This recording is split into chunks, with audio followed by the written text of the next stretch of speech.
ipapachallenge ko ngayon sa inyo ay wearing superheroes costume for a day.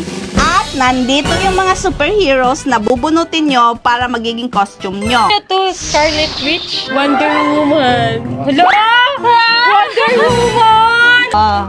Spider-Man! Captain America! Captain America! So, dapat galingan nyo kasi ang may pinakamaliking points, ang mananalo dito ay makakatanggap ng 50,000 pesos! At, let's go na! Suotin nyo na yung costume nyo! Go! Avengers Assemble!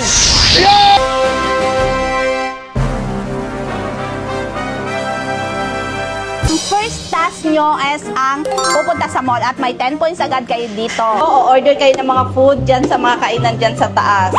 Okay? Tara? Ang dali naman yan. O siya ay mag-a-act kayo yung kung ano yung mga superhero nyo, ano yung mga ano nila, yung mga actions nila. Action, Yun.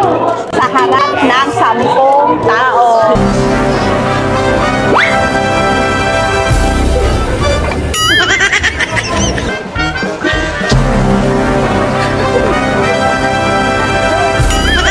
In 5 minutes, magpo-post kayo, di ba, mannequin? Oo. In 5 minutes, dapat may magpa-picture sa inyo. Sino yung pinakamas maraming nagpa-picture sa loob ng 5 minutes, siya yung makakakuha ng 10 points. Ang pinaka-last challenge ko sa inyo, magbubudots kayo. Dito mismo sa gitna ng mall.